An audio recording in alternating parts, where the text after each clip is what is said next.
Hello, Dave the Rave, Roving the Rock here, and today I'm at the top of Dunfin, above Corrigills, which is just below me now as you look at it, with Brodick beyond, and beyond that Brodick Bay and the castle, and Goat Fell, which has got cloud over the top of it. That's why I'm looking at that direction. The top of this hill here is in between Brodick and Lumlash, and I'm going to give you a 360 degree spin around here. You get blinded by the sun, amazing sun, and then I'll tell you what I want to talk about as well. So here we go. Down on the coast there is the Doonan, a small collection of houses. Very fortunate to be down on that shore, and just with a track leading down there, but it's passable by vehicle. You would take a jeep though.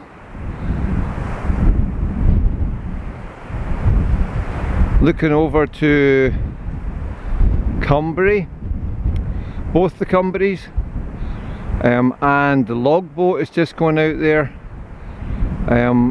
If I turn around further, you're going to have to take my word for it because it's quite far away. Over that direction is MV Glensanix on its way to Troon. I am here about 1:30, and that's half an hour outside of Brodick, but it's very far away. If I try and zoom in, I don't suppose I would manage to focus in on it, it's too far. Anyway, I'll try though in a minute. Round here, there we have the Holy Isle, beautiful green fields, and then round here Lumlash with the sun shining straight off the sea at Lumlash Bay. That's beautiful. There's the wood that I've just come from. The trail to here leads from the top of the hill between Lumlash and Brodick, the main road. You can park and walk here.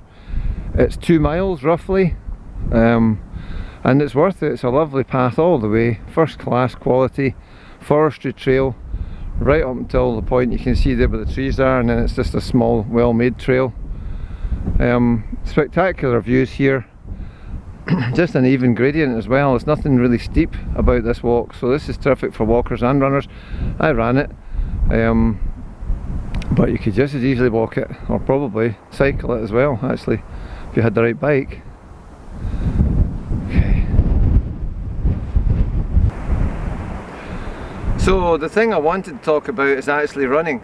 I've run for many years. I stopped smoking in my mid-30s. At that time I bought a gym and swim membership at Arran, and I've never looked back. It kept me off the cigarettes. I got into running and fitness, and I've now turned 60 last month in December, and I've got my bus pass.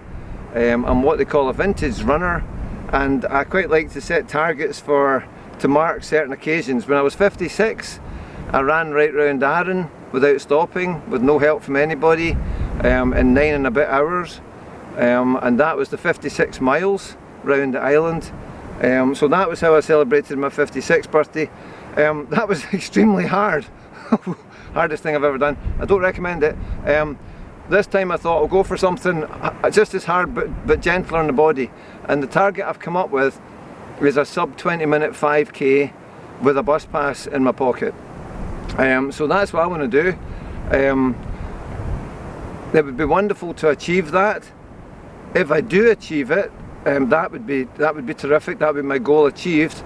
The next target after that, if I managed it, would be a 19.5-minute 5k approximately. I'll look up the exact time, and that is the qualification time approximately for being fast enough to run or be considered to run for the Scottish vintage team. It's about 19.5 minutes. You get tables and gradients for these things depending on your age. So the older you are, the more leniency they give you. It's an equivalent target but with an older body. So 19.5 minutes is extremely difficult. That is just under 6.5 minutes a mile, 6.25 minutes a mile for three and a bit miles. I don't know if I can do that. I don't even know if I can do the sub 20, but I want to try. For that goal, I've been concentrating on the 2 or 3 basics of running and fitness, which is volume is the first thing. You've got to train consistently and put time in. So it's the icing on the cake is to do specific, intervals or sprints and things like that. Really, the main thing is you just put the shoes on. It doesn't matter if you're cycling or swimming or running. It doesn't matter what your target is. If you want to be fit, you got to do it regularly. So that's number one.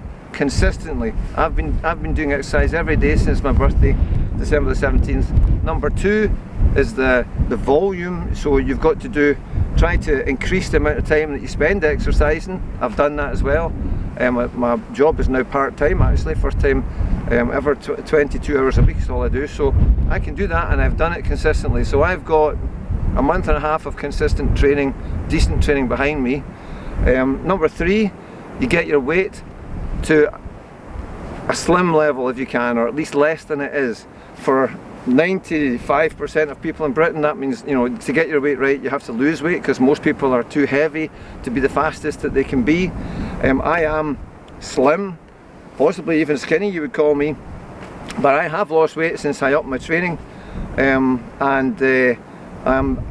lost several kilograms. I'm actually pretty much at the weight I want to be, maybe another kilogram. You got to be light. So the more weight you lose, really, unless you're already skinny, kind of like me, the faster you're going to get naturally. And that comes from consistency and the amount of time that you spend on your feet. So that third goal happens automatically if you do goals 1 and 2. These things I've been consistently doing. So I've ticked these 3 boxes. I cross-train. Most of my training's been done in a swimming pool because of my age. I don't want to damage my joints. I've got arthritis. We've all got things wrong with us. We collect them as we get older. That's fair enough. You've got to manage them. So for me, I've got a number of things wrong with my body that I have to control. The swimming pool is very lean. It's very, very nice because there's no impact really in the swimming pool, and you're pushing against the water, which is much thicker than air. So that's the reason why I've lost the weight that I wanted to lose to get to my kind of fighting weight. So that's it. Cross training is terrific. You don't do too much too soon. You don't just go run, or whatever the exercise is you want to do, because if you do too much too soon, you get injured. Your body can't take it. You've got to build it up gradually, maybe 10% a week at the most. But cross training is a good way to do that. Doing other exercises, swimming or cycling, that kind of thing, walking even. They all add up. So that's where I'm up to. I do feel fitter and stronger because I've been going to the pool. I haven't tested myself at all. I've not entered races for years at running. I'll need to enter a 5k at some point. But before that, I'll try and do a 5k just on the roads or on the AstroTurf in Brodick and see what I can do. Anyway, there we go. That's my goal. I think it's good to have a goal, at least something to aim for motivation.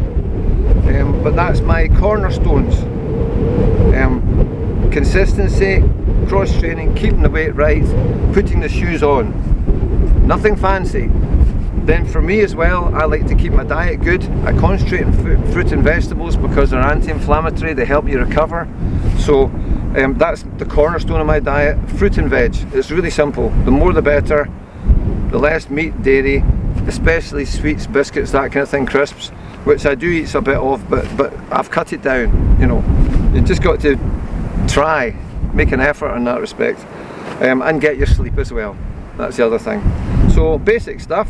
The main thing is the shoes go on, and I mean that whether you go to the pool and you don't have shoes. I don't mean literally, but it means you make an effort. My rule is I have to do at least half an hour of something every day. I have to go and do something, whether it's a walk, a run, a swim, a cycle, whatever you like to do. Every day. I should find half an hour every day. If I can't find half an hour a day, so there's something wrong with that day. That day needs to change. So I need to change my lifestyle to accommodate that. It's not much to ask.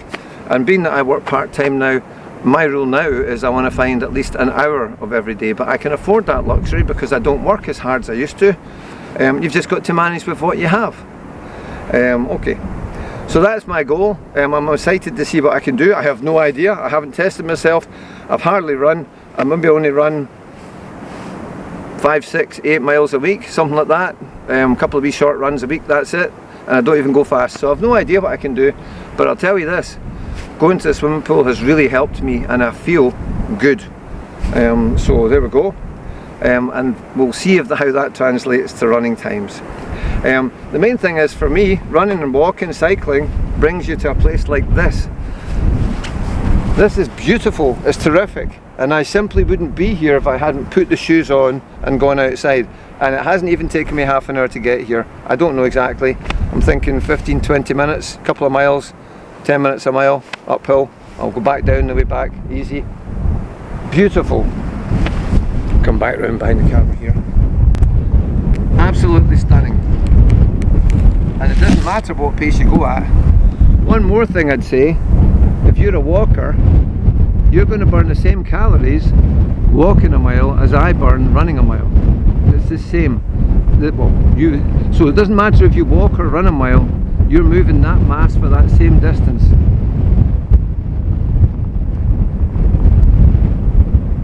There we go. Absolutely beautiful. So if you don't want to run, if you just want to walk, most people do it.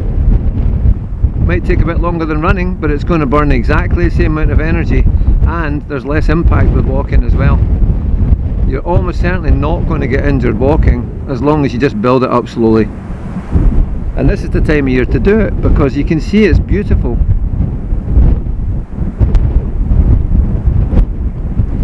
Look down at the Doonan. I've always fancied being down there. It's so peaceful down there. There we go. Isn't that lovely? Imagine being right on the shore with the sea just beside you like that. You can hear it the whole time. And you can run and walk down there as well. It's just below Corrigills. Turn off on the left as you go towards Corrigills. Beautiful. Okay. That's my thoughts for today. Just spin around again. One last look at the giant orb in the sky. Dave the Rave, roving and rocking and running. Cheers.